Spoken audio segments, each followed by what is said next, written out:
Halo Tribuners, jumpa lagi dengan saya Mega Nugraha, jurnalis dari Tribun Jabar. Kali ini dalam program wawancara khusus bersama Bapak JJ Wiradinata, Bupati Pangandaran 2 periode sebelumnya.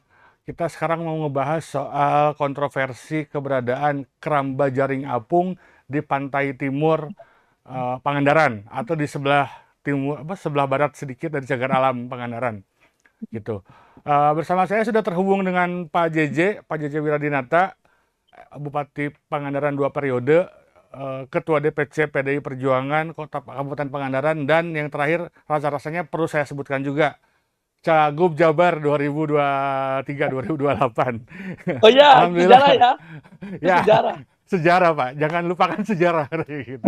Eh, Pak, sehat Pak? Alhamdulillah. Kang Mega juga sehat. Alhamdulillah Pak, sehat jiwa raga. Bapak, ini aktivitas apa Pak setelah lengser, setelah purna Bupati? Oh, yang pasti ngurus Incu lah. Punya cucu Oke. satu tuh. Mm-mm. Yang kedua, saya kan masih background saya kan banyak, Pak. Mm-mm. Saya masih ngurus partai tuh, masih ketua Oke. DPC, PDI Mm-mm. Kabupaten Pangandaran. Saya juga masih ketua Himpunan Nelayan Kabupaten Mm-mm. Pangandaran. Mm-mm. Oke. Saya juga masih ketua KUD Minasari Pangandaran. Mm-mm. Mm-mm. Ya, jadi kenapa saya apa namanya ada ketertarikan lah terkaitan dengan Mm-mm. urusan laut. Mm-mm. Mm-mm. Emang saya sekolah juga di perikanan, dari Sekolah Tinggi Oke. Perikanan, Akademi Mm-mm. Usaha Perikanan dulu. Mm-mm. Mm-mm. Saya anak nelayan, Mm-mm. saya ketua NSI dan saya ketua KUD nelayan sudah 13 Oke. tahun sekarang. Ya, oke. Berarti saya menghubungi orang yang tepat untuk menanyakan soal keramba jaring apung di Pantai Kita Timur lihat Pangandaran nanti. ini. Iya. Kang, sejauh pengetahuan saya nih, kan yang namanya keramba jaring apung itu contohlah sebut di Bendungan Jatiluhur, kemudian di Saguling, di Cirata, itu kan melahirkan banyak banyak sisi lain lah, kandungan pakan yang melebihi ambang baku. Itu apakah perlakuannya sama, Kang, dengan keramba jaring apung yang di laut, atau minimal, atau dengan kata lain, apakah akan menggunakan cara yang sama gitu sejauh pengetahuan Pak JJ? Ya, Langsung aja tentu lah. banyak Mm, mm, ya, tentu banyak aspek yang tentu mm, harus kita bicarakan. mm, Kenapa secara prinsip warga masyarakat Pangandaran, mm, saya, Bu Susi, dan mm, pelaku usaha di Pangandaran ini banyak menolak kehadiran daripada mm, Raja dan mm, Kapung. Sebetulnya sebagai seorang fisherman lah, mm, orang yang dididik di perikanan, sebetulnya budidaya ikan dan sebagainya menjadi bagian yang penting dalam rangka mm, meningkatkan ketahanan pangan berkaitan dengan ketersediaan protein hewani lah. Seperti itu. ya. Nah, tapi kenapa menolak? Kan harusnya sebelum pemerintah pusat melakukan perizinan atau apapun berkaitan dengan ada di daerah, daerah diajak ngomong. Ya, sehingga daerah itu tahu, ya, daerah itu paham, Mm, sehingga nanti tidak saling bertabrakan atau bertentangan satu mm, sama lain. Kebijakan makro daerah juga harus dihitung dengan tepat. Jadi begini, kan Pangandaran ini lahir tahun 2012 sebagai ya. bagian dari pemekaran Kabupaten Ciamis, yang Mm, intinya ingin sejahtera lah, lebih baik, mm, kira-kira seperti itu, akses mm, lebih mudah dan sebagainya. mm, Saya bupati pertama itu membuat kebijakan makro dalam bentuk RPJMD Perda mm, nomor 4 2021 kalau tidak salah mm, sampai 2026, rencana pembangunan jangka daerah. Itu visinya adalah wisata karena kita punya mm, pantai 91 km. mm, Visi yang sekarang juga sama kepada wisata mm, karena kita punya pantai 91 km. mm. Dan basis wisata kita itu adalah pantai. Ya. Ya, pantai dari 91 km pantai itu hanya ada 2 pantai yang ramah untuk diadakan aktivitas pengembangan wisata bahari dan lain sebagainya. Itu hanya 2, Batu Karas dan Pangandaran. Mm, Yang lain nggak bisa. Kali Pucang, di mm, Sidamuli, Parigi, di mm, Cimerak, Cijulang itu nggak bisa kecuali mm, Batu Karas dan Pangandaran.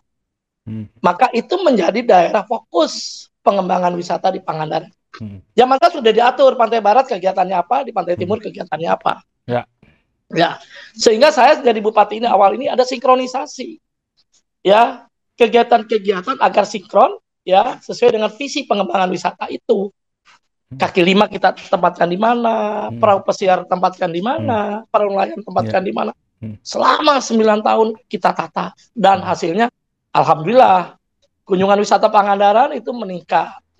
Dari sisi PAD mungkin di atas 100 miliar lah dari keberadaan wisata. Belum uang yang berputar di masyarakat. Laju pertumbuhan ekonomi kita itu di atas 5, sekian, di tengah-tengah lah. Ya, di Jawa Barat dari 27 kabupaten dan kota. Itu karena visi wisata ini tepat sasaran. Kira-kira seperti itu.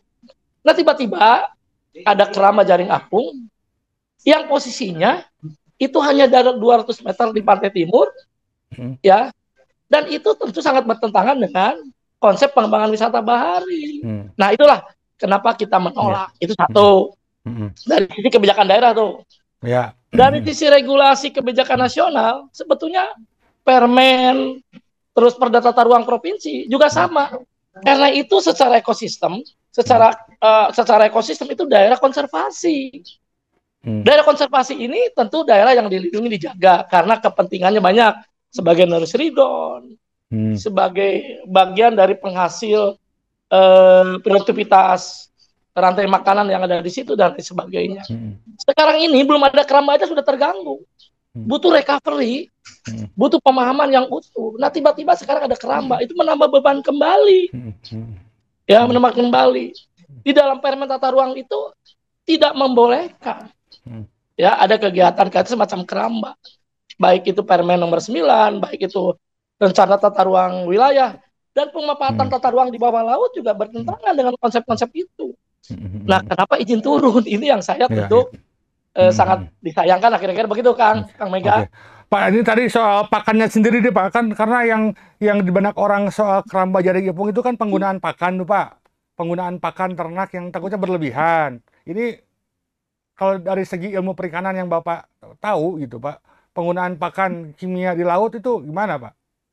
Di dalam budidaya ada istilah FCR, Food Conversion Ratio. Ya. Jadi berapa pakan yang dituangkan, ya berapa yang dimakan ikan. Namanya food ratio. Misalkan jadi 1 kilo pakan menghasilkan berapa kilo daging ikan atau udang. Itu food ratio itu. Tetapi secara alami tidak akan. Itu dimakan seluruhnya. Itu akan mengendap. Dan lama-lama menimbulkan persoalan. Ya, jadi kalau ngomong, kita terlepas dari ngomong dari sisi kebijakan daerah, dari sisi konservasi, harus dihitung juga daya dukung alamnya yang disebut carrying capacity-nya, dihitung berapa sebetulnya. Dan saya tadi katakan itu daerah Teluk, Semenanjung, Pananjung namanya. Pananjung namanya. Itu hanya daerah terlindung, hanya itu, Pak, kita yang punya di Pangandaran dan Batu Karas. Yang lain nggak punya kita. Iya, unik. Kalau itu sekarang diganggu di tempat situ, terus aktivitas pengembangan wisata bahari seperti apa? Di samping tentu dari sisi lingkungan dan sebagainya. Jadi kebijakan daerah, regulasi yang mengatur tata ruang, pemaparan tata ruang laut, daerah konservasi itu dilanggar seluruhnya. Nah, ini saya pengen bacain dulu, Pak, tadi kiriman wartawan kami di Pangandaran. Dia sudah mewawancarai Pak Fiar Nafi dari PT Pasifik Bumi Samudra. Dia bilang katanya kalau mereka tuh menghormati semua masukan, baik dari Bu Susi maupun Pak JJ maupun pihak lainnya. Jika memang ada aturan yang tumpang tindih, mereka siap dievaluasi ulang. Pada prinsipnya, selama belum ada surat pencabutan atau pencabutan izin, jadi mereka tetap beroperasi sebagaimana mestinya. Sejauh ini juga tidak ada gangguan atau pelanggaran yang kami lakukan. Kami ingin semuanya berjalan tanpa ada yang dirugikan dan tetap sesuai aturan. Prinsipnya kami terbuka untuk bekerjasama demi kebaikan bersama. Itu respon dari penyelenggara. Jadi ketika FGD kemarin semacam pertemuan yang difasilitasi oleh Dinas Lingkungan Jawa Barat, itu juga mereka sampaikan. Ya, mereka sampaikan. Kalau sekarang tidak terjadi keributan, kalau sekarang dinamikanya terkendali, karena emang kita sampaikan, kita ini orang beradab, kita ini orang tahu aturan. Kalian jangan melakukan langkah-langkah yang menimbulkan persoalan. Para wisata ini butuh kondisivitas. Jadi itu yang kita lakukan, yang kita sampaikan kepada teman-teman di Pangandaran. Sebetulnya dinamika itu tinggi karena ini menyangkut kelangsungan wisata dan sebagainya. Saya kira kemarin minta ke provinsi pertemuan itu, ya sebelum ada kejelasan mohon ya kegiatan sementara ditangguhkan. Begitu kemarin Oke. kesepakatannya. Oke. Ya. Pak, ngomong-ngomong kan kalau ini terkait soal izin, kan biasanya tuh bukan biasanya ya, setahu saya penentuan izin itu berawal dari izin prinsip dan izin lokasi. Dan setahu saya juga izin prinsip itu dikeluarkan oleh bupati atau kementerian ya, Pak ya? Eh, yang pertama gini, Mhm. di dalam ketentuan yang mengatur tentang prosedur izin, Ya. ya, itu tentu ada dimintakan pendapat.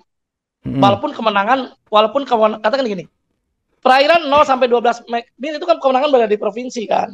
Ya, Tapi kondisi geografisnya ada di Pangandaran kan. ya. Harusnya ketika Hmm. izin mau keluar diajak ngomong. Jadi FGD Hmm. kemarin itu harusnya sebelum izin keluar. Dan Hmm. itu tidak dilakukan. Misalkan bupati ini 10 tahun baru berhenti Hmm.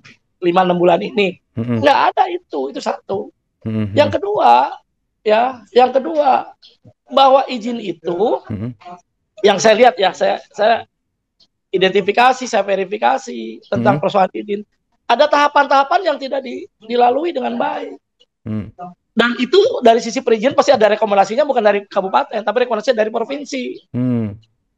Ya Oke. dan itu juga kewenangan provinsi. Hmm. Jadi gitu, Bos. Oke. Jadi untuk izin prinsip, izin lokasi itu tidak dikeluarkan oleh bupati ya, Pak?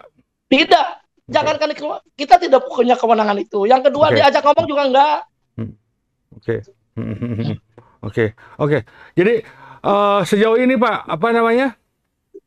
Eh, Sejauh pemantauan saya menggunakan drone di sekitar Keramba Jaring Apung 2-3 sebulan yang lalu, itu kan ada di perairan dangkal tuh Pak, Keramba Jaring Apungnya tuh, setahu saya.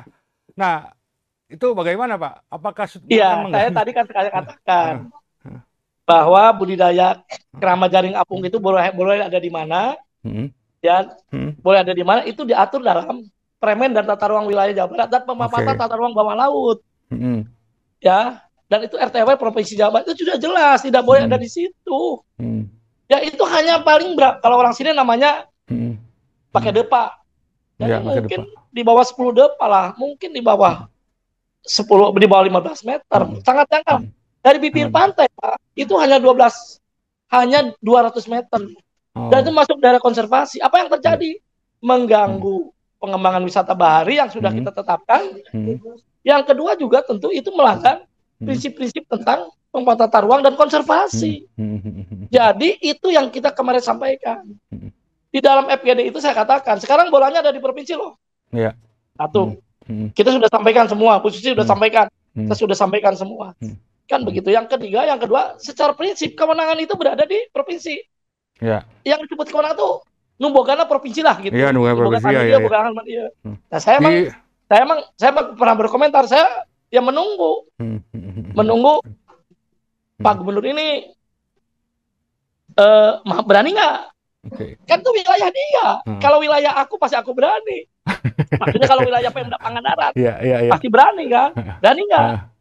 Oke. Kan beliau orang yang concern terhadap lingkungan dan sebagainya. Tapi dengan rekam jejak beliau dan sebagainya, saya yakin beliau akan Bisa beres lah ya. berpihak bagaimana lingkungan ini dijaga dengan baik. Nah, tinggal actionnya aja kita tunggu, action nyatanya kan begitu kira-kira.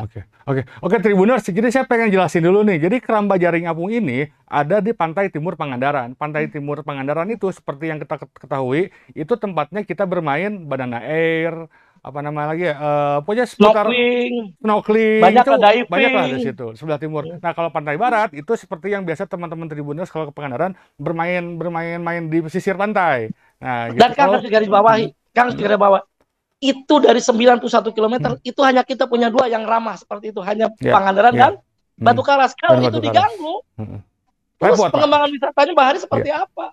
Karena Pangandaran itu unik. Ya, karena Pangandaran itu unik bentuknya. Jadi Pangandaran itu berbentuk tanjung. Jadi ada daratan yang menjorok ke laut. Gitu kalau kalian lihat dari peta itu mirip seperti apa ya? Seperti pohon jamur gitu kelihat. Nah, pohon jamur di atasnya itu adalah tembolok, Pak. Tembolok lehernya. Ya, tembolok. Nah itu Keramba Jaring Apungnya di sebelah timur. Nah, sebelah timur itu perairan yang dangkal, tenang gitu kan. Cuman ada Keramba Jaring Apung. Nah, dalam bayangan saya dari segi analisis kritisnya, bagaimana mungkin pantai yang lautnya tenang ada keramba jaring apung dengan penggunaan pakan yang saya khawatirkan kejadian lagi seperti di kasus di Dan itu daerah tertutup, Jatiluhur. Pak. Artinya Ya. itu daerah tertutup yang arus gelombangnya tidak besar, sehingga Hmm. nanti Hmm. kotoran dan sebagainya akan menumpuk di sana. Ya. Kalau kan saya tahu kan, saya juga menghitung kalau dia investasi, dia BEP-nya paling investasi kan harus 5 tahun. Ya. Pasti dengan lahan 3,92 hektar, pasti dia jor-joran. Ya. Ya jor-joran kan. Nah, nanti berlaku FCR, food conversion ratio makanan sendiri. Dan itu akan banyaklah madaratnya kira-kira begitu. Iya. Pak, ini kan kalau nggak salah itu waktu zaman Jokowi itu bikin keramba jaring apung di Pangandaran juga kan, tapi itu dilepas pantai. Itu bagaimana? Ya, saya kan dengan Bu Susi berteman. Iya. Dari kecil, saya kelas 2, beliau kelas 3, SMP, sampai SMP kita bareng lah. Suka bareng dan sebagainya. Kan dekat tuh. Ketika beliau mengajukan mau membuat jaring apung kakak putih latar skala bahasa ilmiahnya, di situ saya tolak, Bu. Ibu ngomong konservasi, ibu ngomong lingkungan. Kenapa di situ? Nggak boleh, saya bilang. Ibu harus di tengah sana, sesuai dengan ketentuan. Dan Bu Susi ngikuti sana, Pak. Mengikuti ke sana. Saya nolak waktu dengan Bu Susi. Bu, kita berteman. Tapi kita sama punya prinsip tentang lingkungan. Kalau ibu memaksakan di situ, ibu melawan komitmen ibu tentang lingkungan. Dan saya tentu akan lawan ibu, walaupun ibu menteri saat itu. Oke, oh gitu cerita nanti. Saya bupati. Dan Bu Susi paham itu. Dan diskusi bakal di tengah lautan sana, Pak. Iya, yang Jokowi kan kayak itu, Pak, ceritanya. Betul. Oke. Pak, ini kan ngomong-ngomong izinnya udah keluar. Emang ada upaya hukum nggak, Pak? Misalkan Petun, gugat Petun, membatalkan izin? Ya, nanti banyak langkah-langkah, tetapi kita juga tadi, kan rekomendasi izin itu dari provinsi, dan bola dari provinsi. Kewenangannya kan, Pak, itu di bawah 1 mil loh, Pak. Iya. Hanya 200 meter bibit pantai. Nah, kewenangan provinsi. Lalu rumahnya provinsi lah, halaman provinsi. Ketika keberanian Pak Dedi. Yang sekarang beliau hebat tentang bagaimana lingkungan. Oke. Udah ngontak belum, Pak? Kenapa? Udah ngontak Pak Dedi belum? Bu Susi kelihatan yang komunikasi dengan beliau. Oke. Iya.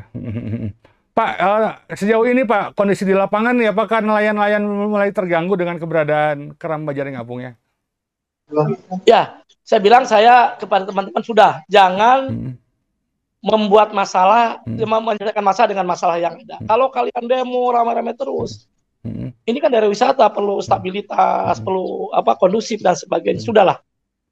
Ketidaksukaan, penolakan disalurkan oleh alur-alur yang legal, alur-alur yang formal, sehingga nanti kepentingan itu tidak mengganggu kepentingan yang lain. Kira-kira begitu, Pak. Jadi kita kendalikan. Jangan ada ribut-ribut dan sebagainya. Marilah kita belajar menjadi manusia yang beradab, gitu saya bilang. Oke. Teman-teman. Oke. Pak, ini yang pertama kali ya Pak ya, ada upaya keramba jaring apung di Pangandaran ya Pak? Pertama kali. Bu Susi dulu, yang kedua ini. Bu Susi ditolak dulu kan, dia di tengah laut, nggak di situ. Yang kedua ini. Ini tapi kayaknya. Susi kan. Oke. Baru off the record, maksudnya ini kayaknya cerita yang baru diungkap deh. Kayaknya Pak JJ mengkritik Bu Susi soal keramba jaring apung laut, keramba jaring apung, terus kemudian pindah ke laut, pindah ke tengah. Tidak jadi di situ, jadi ke laut, ke tengah. Oke. Itu sejauh ini, kan? Iya nggak tahu Pak. Nggak tahu. Bahwa debatnya apa debat aja Bu Susi? Nah, Bu Susi kan enak. Kalau saya kan Bu Susi enak. Satu kawan, yang kedua kan beliau concern banget ke lingkungan. Bu, nggak salah gitu. Nggak ada hebat ya. Kan karena kan beliau orang senang lingkungan ya, orang pemerhati lingkungan. Jadi kita hanya diingatkan, disentuh ya dia paham dan kesan. Oke, J. Gitu. Ya walaupun saya menteri, kamu bupati, ada prinsip-prinsip yang tentu kita samai, saya ke sana. Iya. Pak, ini saya ngecek izin nih, ngecek perizinan. Saya udah ngecek perizinan, bagaimana sih tata perizinan keramba jaring apung laut. Penentuan pertama itu kan kalau saya lihat berawal dari penentuan lokasi, terus kemudian diajukan ke Dinas Kelautan Provinsi, dan akhirnya kan izin prinsip dan izin lokasinya itu dari kementerian, gitu Pak. Nah, daerah dilewatkan gimana Pak? Ya, itu yang saya juga kecewa. Harusnya kan daerah diajak ngomong. Kan daerah punya kebijakan makro, punya arah kebijakan pembangunan. Ya, harusnya diajak ngomong. Kan begitu, apakah ini bertentangan dengan itu nggak dan sebagainya. Kan Oke, siap.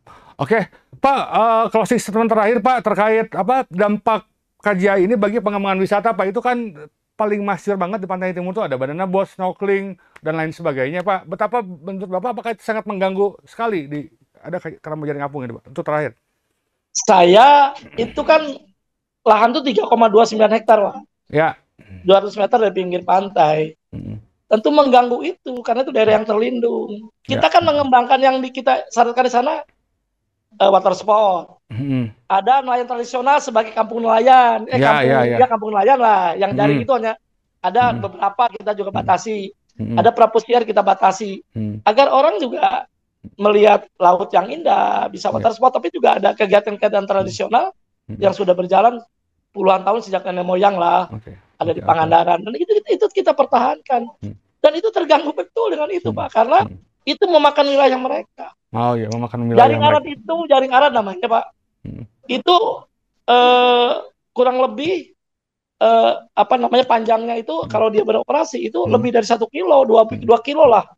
Itu hanya 200 meter. Terus water sport kayak jet ski, banana boat dan sebagainya itu juga akan keganggu. Geser nggak bisa karena geser gelombangnya sudah besar di sana. Itu tidak safety untuk tidak ramah lah untuk kegiatan-kegiatan yang seperti itu. Kira-kira seperti itu. Oke, Pak JJ, atur nuhun pisan waktunya Pak JJ. Oke, makasih. Siap. Pak, ngomong-ngomong punya spot rekomendasi tempat hidden game Pangandaran terbaru apa Pak? Kan itu sering lah kalau Pangandaran mah. Ada mungkin rekomendasi lagi yang tersembunyi dan baru udah banyak. Pokoknya datang ke Pangandaran, jangan 1-2 hari, seminggu nanti akan luar biasa. Oke, siap. Saya dulu, bukan sekarang, kita sedang makan wisata premium yang ada di Mandasari. Oh, Mandasari. Oke. Dan makan ikan di Pangandaran, matinya cuma sekali. Beda dengan di Bandung dan Jakarta.